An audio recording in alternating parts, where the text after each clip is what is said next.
여러분 되시기를 소망합니다. 오늘은 창세기 말씀을 통해서 기도 없이 달려가고 있지는 않습니까? 하는 제목으로 함께 은혜를 나누겠습니다. 우리가 야곱의 인생을 통하여서 나의 인생을 돌이켜보는 시간들을 계속 가지고 있죠. 제가 여러분에게 한번 이런 질문을 한번 해보면 좋을 것 같아요. 여러분이 생각하실 때 야곱은 똑똑한 사람인가요? 어떻게 생각하세요? 야곱은 똑똑한 사람인가요? 아니면 반대로 야곱은 미련한 사람인가요? 어떻게 생각하세요? 설교 시작하자마자 질문을 하니까 좀 당황하시는 것 같은데요. 네. 그럼 이렇게 한번 물어볼까요? 여러분은 스스로 생각할 때 나는 좀 똑똑하다고 생각하세요? 나는 똑똑하기보다 좀 미련한 것 같아, 이렇게 생각하세요? 여러분 스스로 생각하실 때 어떻게 생각하세요? 좀 똑똑하신 것 같으세요? 미련한 것 같으세요? 네. 네.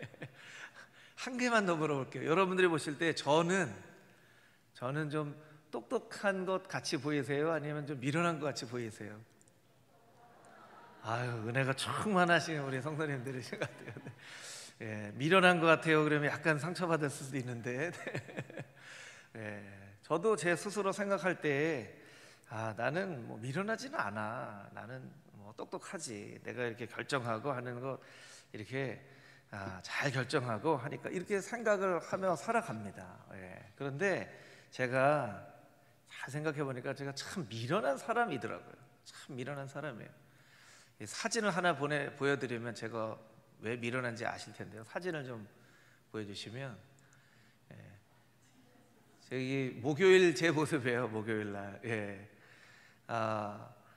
눈에 다래끼가 났는데요. 한 2주 전에 안과에 갔더니 다래끼 났네요. 약 3일치 지어드릴 테니까 약 잘 드시고 안약 2개 드릴 테니까 하나는 아침 저녁으로, 하나는 하루에 4번 드세요. 약 안 먹으면 덧납니다. 이렇게 그냥 다래끼 많이 나보셨잖아요. 그렇죠? 예. 그런데 제가 너무 똑똑해서 한 이틀만 먹으니까 벌써 낫는 것 같더라고요. 그래서 내가 이거 다 낫네. 그리고 약을 안 먹었어요. 안약도 좀 안 넣고 낫는 것 같더라고요. 그런데 지난 주일부터인가 또 약간 여기 다래끼 같은 게 나는 것 같아요. 그러면 바로 또 병원에 갔어야 되는데 월요일도 안 가고 수요일도 안 가고 화요일도 안 가고 괜찮아. 수요일은 또 휴일이니까 또 안 가고 목요일 되니까 이게 점점 그러는 거예요. 그래서 또 가서 약 받아 먹으면 되겠지 하고 갔더니 고름이 꽉 찼는데 딱딱하게 굳어 있어서 이거 마취하고 째야 되겠네요 하더라고요. 갑자기 약 받으러 갔는데 누우라는 거예요. 근데 제가 한번 설교 시간에 말씀드린 적이 있는 것 같아요. 제가 약간 딱 하나 공포증 같은 게 있어요. 뭐냐면 선단 공포증이라고 뾰족한 거를 못 보는 그런 게 있어요. 그래서 아내가 이제 과일 깎을 때 이렇게 과일 칼로 이렇게 하면 그 뾰족한 걸 보면 눈이 막 쉬어가지고 이거 저쪽으로 가서 깎으라고. 근데 갑자기 이렇게 확 눈을 뒤집더니 바늘로 이걸 찌르려고 그러는 거예요. 그래서 제가 막 몸에 힘을 주고 좀 아픕니다. 여기 아픈 부위예요. 마취사를 놓는데 아프더라고요. 제가 막 힘을 주고 있으니까 선생님이 많이 아프세요? 이러더라고요. 제가 또 그래도 사회적 지위와 체면이 있죠. 안 아픕니다. 이렇게 했어요. 그런데 또 힘을 계속 꽉 쥐고 있으니까 선생님 또 물어보는 거예요. 많이 아프세요? 예, 선생님 아파요. 이렇게 했죠. 네. 아니 다래끼 이거 긁어내느라고 마취사 놓고 막 의사 선생님은 무자비 하시더라고요. 봐주는 게 없어요. 그냥 이거 끝까지 이렇게 치료해야 됩니다. 그러고 막 하는데 얼얼하고 아프더라고요. 저 다래끼 하나도 이렇게 아픈데 이게 수술하시거나 이런 성도님들은 얼마나 아플까 이런 생각을 했습니다. 그리고 제가 돌아오는 길에 계속 미련하다. 약을 그때 3일 것만 계속 먹었어도 미련하다. 눈에 안약만 넣었어도 미련하다 이러고 왔어요. 제가 참 미련하더라고요. 의사 선생님이 하라는 대로만 딱 했어도 이럴 필요가 없는데 내가 너무 똑똑해서 아유 이거 뭐 이틀만 먹어도 돼. 아유 벌써 다 났는데. 이러고 있다가 안 해도 될 고생을 지난주에 좀 했습니다. 지금도 약간 그런데 오해하시지 마시라고 목사님 눈에 이렇게 그래서 뭐 집에서 사모님하고 뭐 이런 생각 하실까봐 제가 말씀드리는 거예요. 여러분 우리의 인생도 똑같습니다. 하나님이 하라는 대로만 하면 아무 문제 없이 우리의 삶을 하나님이 계획해 주시는 대로 살 수 있는데 너무 똑똑해서 문제인 거죠. 너무 똑똑해서 이렇게 해도 괜찮아, 이렇게 괜찮아. 하나님이 말씀하신 대로 하지 않고요, 내가 괜찮아 하는 대로 하는 거예요. 그게 우리의 인생이자 야곱의 인생이에요. 야곱은요 너무나 똑똑해서 미련한 사람이에요. 너무나 똑똑해서 미련한 사람이에요. 여러분 말씀을 보면서 야곱을 통해서 나의 삶을 비춰보는데 오늘도 야곱의 삶을 통해서 몇 가지 그런 나의 모습을 좀 발견할 부분들이 있습니다. 나의 모습을 발견하고 하나님 야곱처럼 살지 않겠습니다, 이렇게 결단하는 시간 되어지기를 원합니다. 우리 20절부터 25절까지 있는 말씀을 같이 한번 다시 읽어보도록 하겠습니다. 20절부터 25절 말씀 같이 한 목소리로 읽겠습니다. 시작. 야곱이 라헬을 위하여 7년 동안 라반을 섬겼으나 그를 사랑하는 까닭에 7년을 며칠같이 여겼더라. 야곱이 라반에게 이르되 내 기한이 찼으니 내 아내를 내게 주소서. 내가 그에게 들어가겠나이다. 라반이 그곳 사람을 다 모아 잔치하고 저녁에 그 딸 레아를 야곱에게로 데려가매 야곱이 그에게로 들어가니라. 라반이 또 그의 여종 실바를 그의 딸 레아에게 시녀로 주었더라. 야곱이 아침에 보니 레아라. 라반에게 이르되 외삼촌이 어찌하여 내게 이같이 행하셨나이까? 내가 라헬을 위하여 외삼촌을 섬기지 아니하였나이까? 외삼촌이 나를 속이심은 어찌됨이니까? 아멘.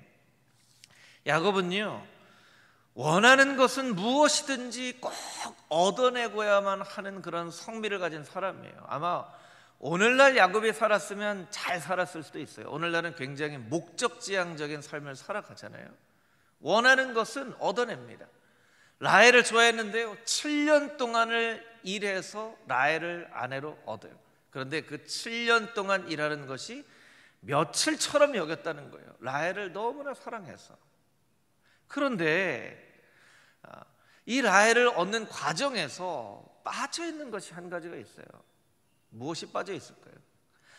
왜 라헬을 야곱이 사랑했을까요? 이 오늘 본문의 전 구절을 보면 창세기 29장 17절 18절 말씀을 자막으로 한번 볼까요? 같이 한번 읽어보겠습니다. 시작.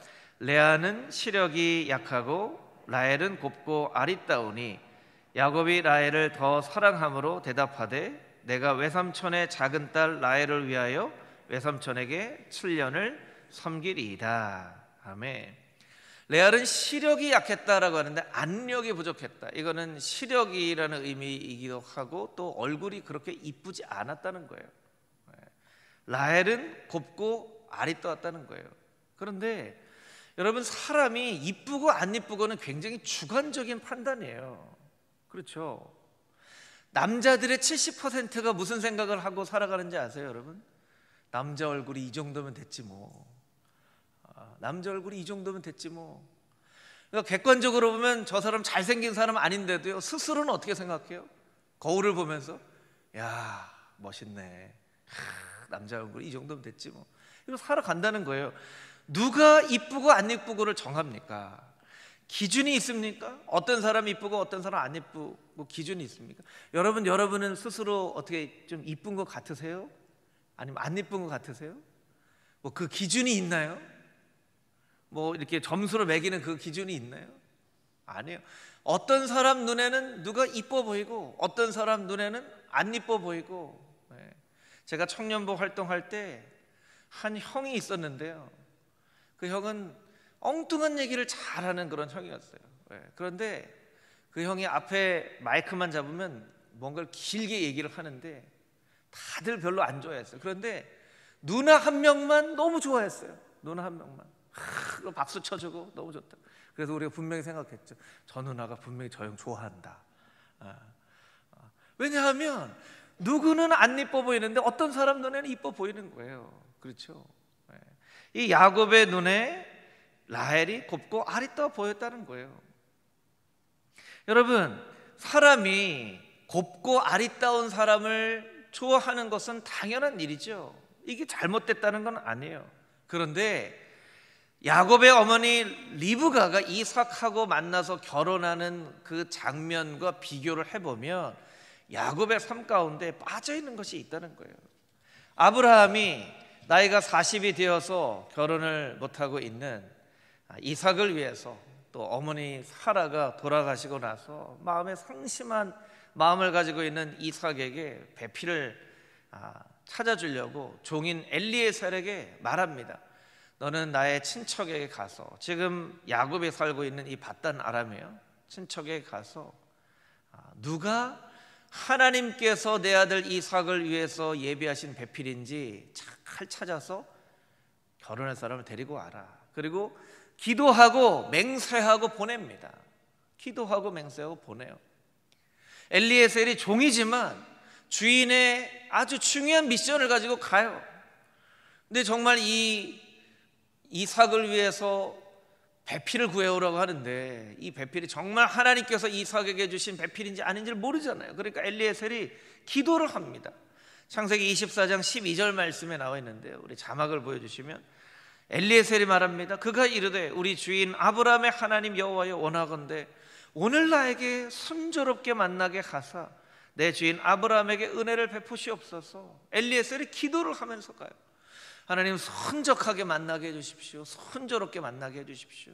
그리고 24장에 보면 하나님 누군가를 만날 텐데 내가 물을 달라고 하면 낙타에게도 좀 물을 먹이시죠 하는 사람을 만나면 그 사람인 줄 알겠습니다.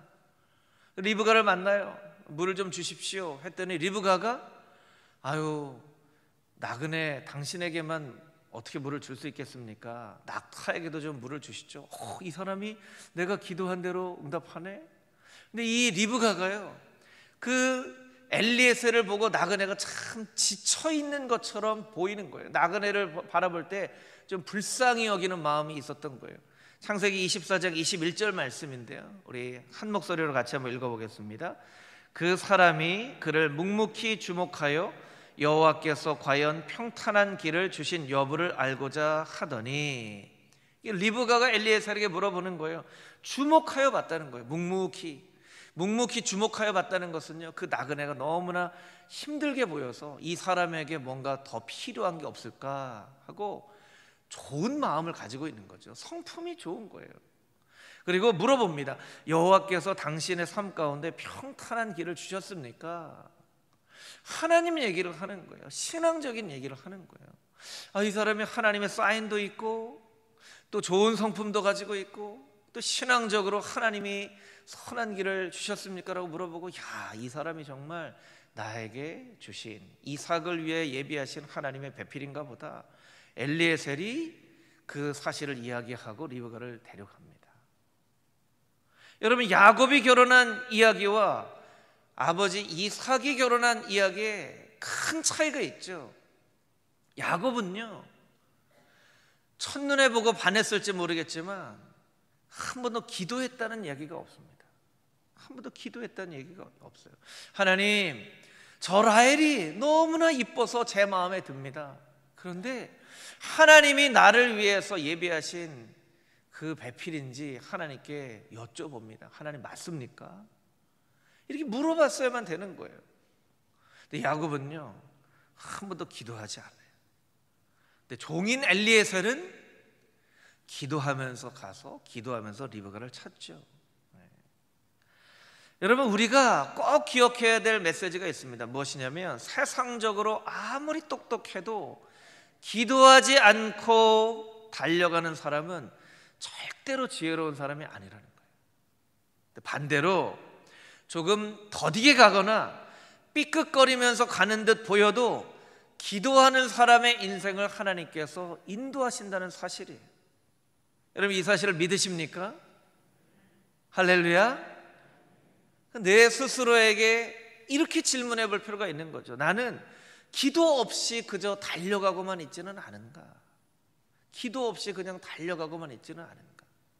여러분 특별히 여러분의 자녀들과 자녀 손들을 위해서 기도해야 됩니다. 똑똑한 사람 되게 해주십시오. 능력 있는 사람 되게 해주십시오. 사람들에게 인정받는 사람 되게 해주십시오. 이렇게도 기도하지만 반드시 자녀 손들을 위해서 기도해야 될 제목이 있습니다. 하나님, 기도하는 자녀 손들이 되게 하여 주시옵소서. 왜냐하면 기도하지 않고 자기 스스로 똑똑하고 능력이 있어서 그 인생의 길을 걸어가는 사람은요, 절대로 똑똑하거나 능력 있는 사람이 아니기 때문에 그래요. 기도하며 하나님의 인도하심을 구하며 가는 사람, 처음에는 이 길이 정말 맞는 길인가 아닌가? 근데 여러분 그 끝을 보십시오. 기도하는 사람의 인생을 하나님께서 붙잡아 주세요. 야곱은 너무나 똑똑한 사람이었어요.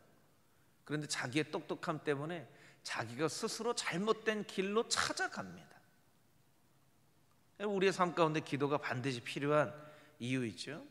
두 번째 우리가 꼭 생각해 봐야 될 것이 있는데요. 무엇이냐면, 여러분 야곱이 라헬을 사랑했나요? 안 했나요? 여러분 야곱이 라헬을 사랑했나요? 안 했나요? 사랑했죠. 너무나 사랑했어요. 그러니까 7년 동안을 일을 하는데 며칠처럼 여겼다고 보이잖아요. 그럼 얼마나 사랑한 겁니까? 너무너무나 사랑한 거예요. 너무너무나 사랑했어요.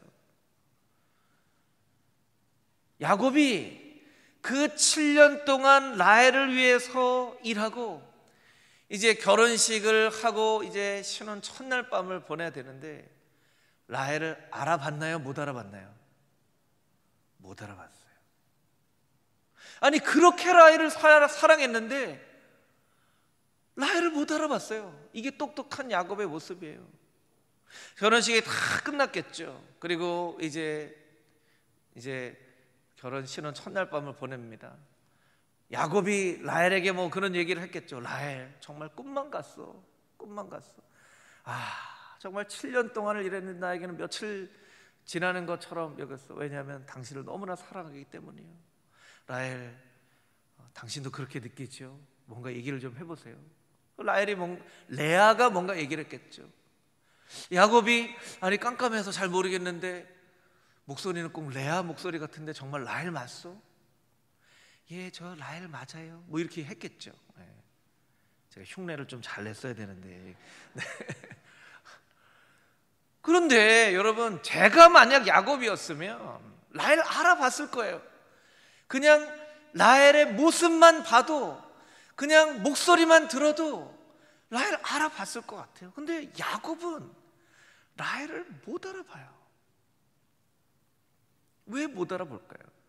하나님이 이렇게 눈을 가려주신 것처럼 라헬 못 알아봐요. 너무나 이상한 일이에요. 그런데 여러분 이 본문의 말씀을 이렇게 드라마나 영화처럼 생각을 해보면 이게 그냥 순간 일어난 일이 아닐 거라는 거예요. 결혼을 해야 될 시간이 오면서 라반이 레아하고 라헬을 불렀겠죠.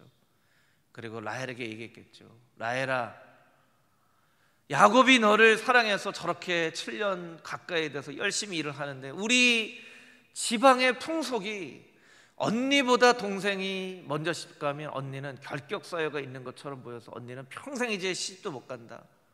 레아부터 시집을 보내자. 언니부터 시집을 보내자. 예, 좋아요. 언니부터 시집을 보내. 누구 결혼할 사람 있나요? 아니, 야곱한테 보내자. 라헬이 좋아요 이렇게 했을까요? 좋아요, 언니부터 시집 보내죠. 했을까요? 좀 뭐 반응을 좀 해주세요. 네. 절대로 안 돼요. 아버지 무슨 말 하는 거예요? 뭐 이렇게 얘기를 했겠죠. 절대로 안 돼요. 그러니까 라반이 막 라헬에게 막 설득하다가 안 돼서 막 협박을 하고 어떤 경우는 지금 막 가둬놨을 수도 있어요. 예. 안 돼요. 절대로 안 돼요. 막 했을 거라는. 근데 레아는 또 어떻게 해요? 또 모른 척하고 또 그 얘기를 그렇게 하죠 뭐 하고 들어가는 거예요. 여러분 이 장면이 어디서 많이 본 장면 같지 않으세요? 어디서 본 장면이죠? 어디서 본 장면이죠? 야곱이 누구를 속일 때? 아버지 이삭을 속일 때하고 장면하고 똑같은 거예요. 똑같은 거예요. 아니 목소리는 야곱 같은데 손에 보자, 손에는 털이 있어서 이 팔은 에서 팔인데 이거 참 이상한 일이구나. 목소리는 야곱 목소리인데 팔은 에서 팔이. 아, 저 에서 맞아요. 에서 맞아요. 어서 축복해 주세요. 야곱이요, 자기가 한 그대로 되돌려 받는 거예요. 자업자득이라는 말이 있죠. 뿌린 대로 거둔다는 뜻입니다. 여러분, 우리는 꼭 기억해야 됩니다. 인생은요 정직합니다. 거짓을 심으면 반드시 거짓의 열매를 먹게 돼 있어요. 허영의 열매를 심으면 허영의 열매를 반드시 먹게 돼 있어요. 여러분, 야곱은요 순간순간의 기지를 발휘해서 순간 에서에게 장자권을 샀습니다. 순간 리브가 짜고 이삭을 속였습니다. 에서가 막 사냥감을 찾으러 가니까 야곱이 막 조마조마하다가 막 순간 꾀를 내가지고 이삭을 속였습니다. 그 야곱의 인생은요 순간순간을 넘어가듯 사랑하는 인생이었던 거예요. 하나님은요 순간순간을 모면하여 넘어가는 인생을 살기를 원하지 않으시고 영원을 바라보며 살기를 원하시는 거예요. 여러분, 우리의 인생이 야곱과 같이 순간순간을 모면하며 이 순간만 어떻게 넘어가 보자, 이 순간만 넘어가 보자 하며 살아가는 것을 하나님께서는 원하지 않으세요. 영원을 바라보며 살아가기를 원하세요. 영원을 바라보며 살아가는 삶을 우리가 무엇이라고 얘기합니까? 그것을 비전이라고 얘기해요. 꿈이라고 얘기해요.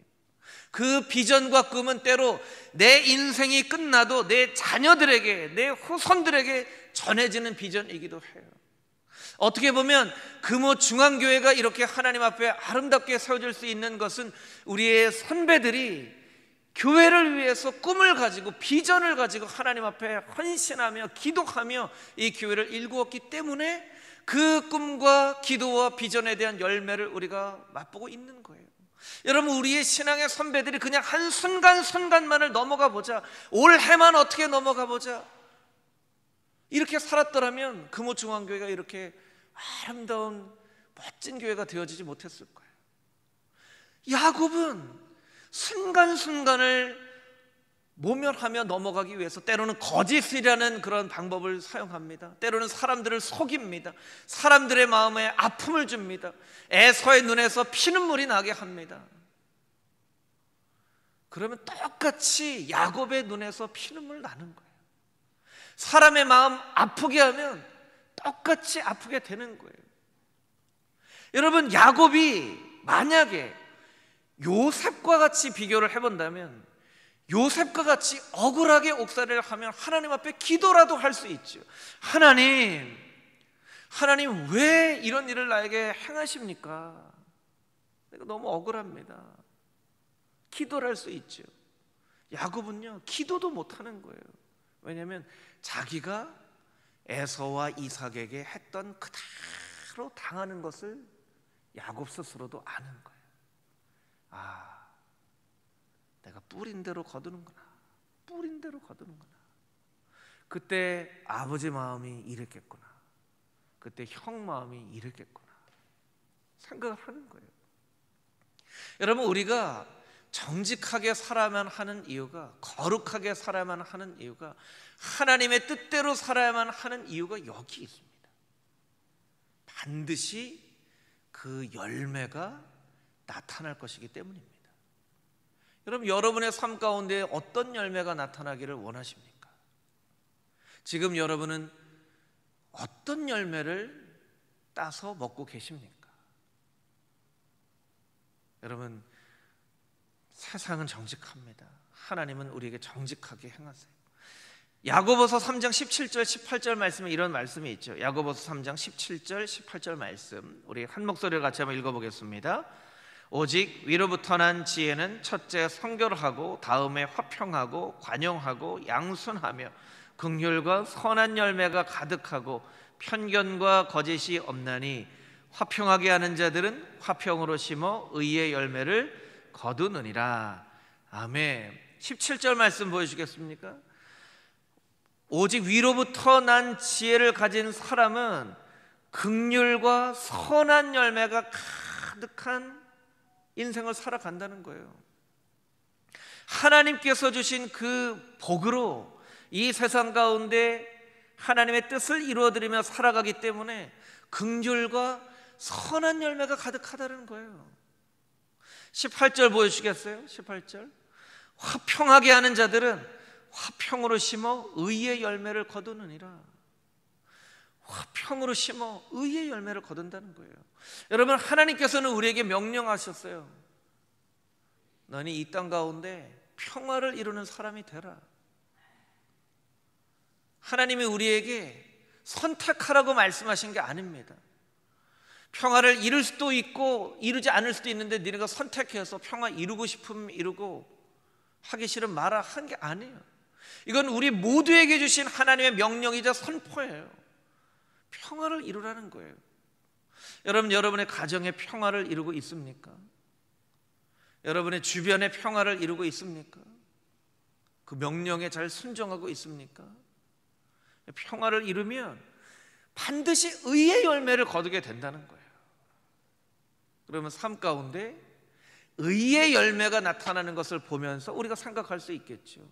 아, 내가 평화를 심었구나. 평화를 심었구나. 여러분, 이 세상이 점점 악해져만 간다고 우리가 손가락질 할 일이 아닙니다. 왜 그렇습니까? 많은 크리스찬들이 평화의 씨앗을 심지 못했기 때문에 이런 열매들이 나타나는 거예요. 우리가 어떻게 세상을 손가락질만 할 수 있겠습니까? 끔찍한 일들이 많이 일어나죠. 요즘 들어 더 끔찍한 일들이 많이 일어나요. 아유, 세상 말세네. 참, 저 세상을 향해서만 손가락질 할 게 아니고, 여러분, 소돔과 고모라는요, 의인 10명만 있어도 구원을 받을 수가 있었어요. 의인 10명만 있었어도. 여러분, 이 세상이 점점 악해져 가는 것은 의인이 10명도 안 된다는 이야기일 수도 있는 거예요. 그럼 나는 이 세상의 평화를 위해서 무엇을 하였는가 질문해 볼 필요가 있다는 것이죠. 하나님께서 분명히 이 땅 가운데 의의 열매를 거두게 하실 텐데, 오늘 나는 평화를 이루는 사람이 되어지길 원합니다. 우리의 가정에서, 우리의 직장에서, 우리의 교회에서, 우리의 이웃에서 어찌됐든 이유를 달지 않고 평화를 이루는 사람, 피스메이커가 되기를 원합니다. 그렇게 하나님 앞에 결단하며 나아가야만 하는 것입니다. 그래야 우리의 삶 가운데 의의 열매를 맺게 된다는 거예요. 여러분, 이 말씀으로 여러분을 축복하기 원합니다. 여러분, 화평으로 심어 의의 열매를 거두는 금호중앙의 모든 성도님들이 다 되시기를 주님의 이름으로 축복합니다. 아멘. 우리 31절부터 35절까지 있는 말씀을 같이 한번 다시 읽어보겠습니다. 31절부터 35절 말씀입니다. 여호와께서 레아가 사랑받지 못함을 보시고 그의 태를 여셨으나 라헬은 자녀가 없었더라.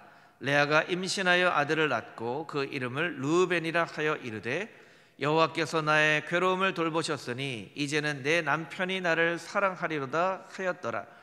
그가 다시 임신하여 아들을 낳고 이르되 여호와께서 내가 사랑받지 못함을 들으셨으므로 내게 이 아들도 주셨도다 하고 그의 이름을 시몬이라 하였으며 그가 또 임신하여 아들을 낳고 이르되 내가 그에게 새 아들을 낳았으니 내 남편이 지금부터 나와 연합하리로다 하고 그 이름을 레위라 하였으며 그가 또 임신하여 아들을 낳고 이르되 내가 이제는 여호와를 찬송하리로다 하고 이로 말미암아 그가 그의 이름을 유다라 하였고 그의 출산이 멈추었더라. 아멘. 창세기 29장과 30장에는 야곱이 삼촌의 집인 밧단 아람에서 살았던 20년간의 인생에 대해서 기록하는 말씀인데요, 이 20년간의 기록이 누구를 낳고 누구를 낳고 누구를 낳고 누구를 낳고 아들 11명, 딸 1명 낳는 것으로 이제 다른 일이 없어요. 다른 일이 그냥 아이를 낳고 아이를 낳고 아이를 낳고 20년 동안 그냥 애 낳았어요. 그리고 요셉을 낳고 나서는 삼촌 라반에게 요청하죠. 이제 집으로 좀 돌아갔으면 좋겠습니다.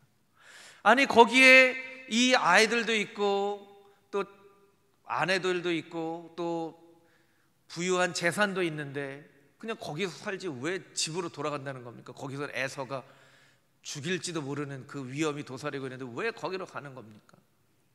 야곱의 마음에 만족이 없었어요. 행복이 없었어요.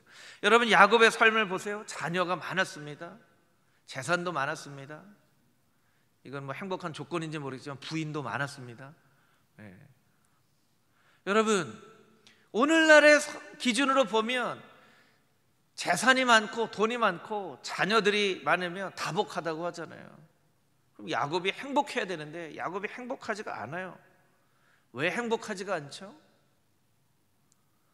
하나님을 바라보며 살지 않았기 때문에 그래요. 하나님을 바라보며 살아가죠. 여러분 하나님을 바라보며 살아가는 인생이 진정 행복한 인생입니다. 저를 따라서 같이 한번 해볼까요? 하나님을 바라보며 살아가는 인생이 진정 행복한 인생입니다. 할렐루야. 하나님 바라보며 살아가는 인생이 진정 행복한 인생이에요. 야곱의 자녀들의 이 좀 표를 좀 정리를 해서 여러분들에게 말씀드리려고 하는데요. 예. 레아에게서 4명의 아들을 낳죠. 이 왼쪽에 있습니다. 르벤, 시몬, 레위, 유다를 낳습니다. 그랬더니 라헬이 막 시기를 해요. 그래서 자기는 애가 안 들어서고 여종 빌하를 부인으로 줘요. 그래서 단과 납달리를 낳습니다. 그걸 보면서 레아가 그럼 나도 종이 있는데 그럼 실바를 또 야곱에게 줘요. 갓과 아셀을 낳아요. 그러고 나서 합한 채를 가지고 레아가 이사갈과 스불론과 디나를 낳습니다. 하나님이 라헬을 불쌍히 여기셔서 요셉을 낳죠. 막내 베냐민은 나중에 낳게 돼요. 여러분 이 가정에 정말 질서가 있고 평화가 있으면 이만큼 행복한 가정도 없을 거예요. 그런데 질서가 없고 평화가 없으면요 이만큼 불행한 가정도 없어요. 여러분 똑같은 상황이지만 하나님께서 주신 질서와 평화가 있는 가정에는요 행복이 있고요, 하나님이 주신 질서와 평화가 없는 가정은 행복하지가 않아요. 그런데 여러분 이 야곱의 삶이 아니라 레아의 삶을 보면서 우리가 한 가지 교훈을 얻을 수가 있는데요, 이 레아가 첫 번째 아들을 낳아서 이름을 르벤이라고 이름을 짓습니다. 르벤의 이름의 뜻은 나의 괴로움을 돌아보셨다는 뜻이에요. 근데 32절 말씀을 보여주시면 자막으로 한번 보여주시면 좋을 것 같은데요.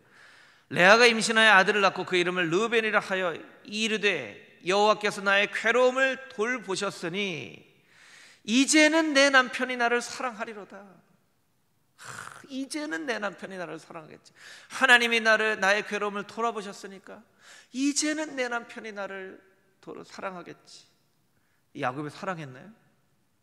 야곱이 사랑하지 않았어요. 그런데 또 레아가 아들을 갖게 됩니다. 그리고 아들을 낳습니다. 시몬이라고 이름을 지어요. 하나님이 들으셨다라고 하는 거예요. 하나님이 들으셨다. 하나님이 나의 모든 기도를 들으셨다.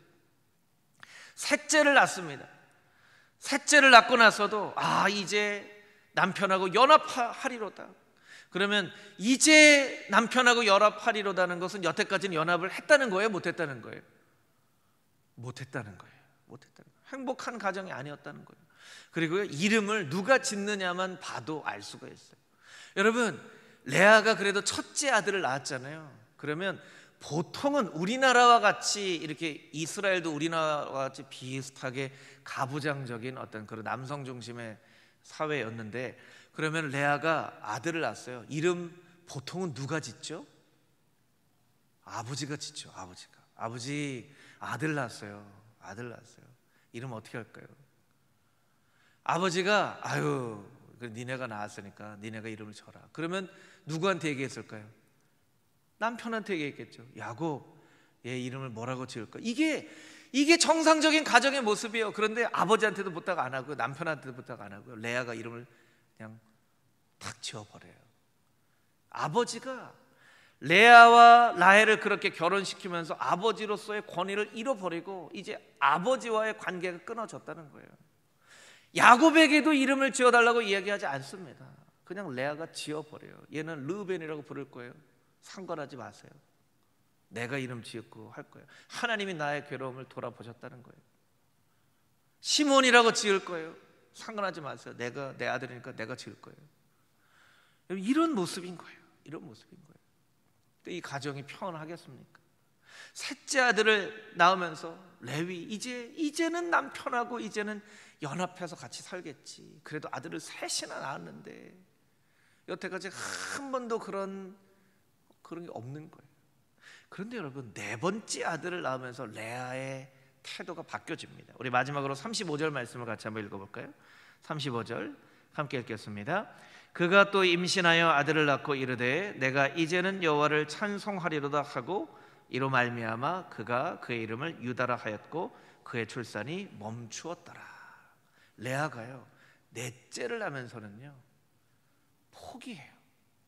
야곱을 향한 집착을 포기해요. 그리고 하나님을 바라보기 시작합니다. 하나님을 바라보기 시작해요. 내가 이제는 여호와를 찬송하리로다. 내가 야곱 바라보며 살았는데 이제는 하나님 바라보며 살겠습니다. 레아가 포기해요. 야곱을 포기해요. 그리고 하나님을 바라봐요. 근데 이게 레아의 삶 가운데 굉장히 중요한 터닝 포인트가 된다는 거예요. 이 소식이 야곱에게도 들려졌겠죠. 야곱, 레아가 아들을 한 명 또 낳았어요. 그래? 이름 뭐라고 지었다더냐? 유다라고 지었다고 하는데요. 여호와를 찬송한다고? 왜 내 괴로움을 들으셨겠지? 왜 나와 연합하겠지? 내가 야곱을 쟁취하고 말 거야? 뭐 이런 이름을 안 짓고 하나님을 찬송한다고 이름을 지었어? 사실은요, 이 얘기는요, 레아를 통해서 하나님이 야곱에게 말씀하시는 거예요. 너는 왜 나를 바라보며 살지 않느냐? 내가 네가 태어나면서부터 약속의 말씀을 주고 베델에서 너에게 할아버지 아브라함에게 주었던 그 놀라운 축복을 너에게 주었음에도 불구하고 너는 왜 그렇게 나를 바라보며 살아가지 않느냐? 하나님께서 레아를 통해서 야곱에게 말씀하시는 거예요. 야곱아, 나를 바라보며 살아라. 나를 바라보며 살아. 나는 너희 인생이 나를 바라보며 살아가는 인생이 되었으면 좋겠다. 그렇게 야곱에게 말씀하시는 거예요. 야곱에게 말씀하신 것처럼 오늘 우리에게도 하나님께서 말씀하시는 거예요. 아들아, 딸아, 왜 나를 바라보며 살아가지 않느냐? 나를 좀 바라봐라. 네 눈은 왜 그렇게 세상에만 가 있느냐? 왜 사람에게만 가 있느냐? 나를 좀 바라봐라. 나는 너를 이렇게 끊임없이 사랑의 눈으로 바라보는데 너는 왜 나에게 눈길 한번 주지 않느냐? 나를 좀 바라봐라. 하나님께서 말씀하시는 거예요. 그리고 레아처럼 결단하고 고백하기를 원하시는 거예요. 하나님, 이제는 내가 하나님 찬송하며 살아가는 인생 살겠습니다. 하나님 바라보며 살아가는 인생 살겠습니다. 그렇게 하나님께서 고백하기를 원하시는 거예요. 여러분, 오늘도 우리를 향하여 말씀하시는 그 하나님의 음성 여러분의 마음속에 들리지 않습니까? 딸아, 아들아, 날 좀 바라봐. 날 좀 바라봐. 나를 바라보며 살았으면 좋겠다. 그게 진짜 복된 인생인 것을 네가 좀 깨달았으면 좋겠다. 하나님께서 우리에게 말씀하고 계시는 그 음성을 듣고 하나님 앞에 하나님 바라보며 살겠습니다. 하나님 찬송하며 살겠습니다. 고백하며 나아가는 여러분 모두가 되기를 주님의 이름으로 축복합니다. 아멘.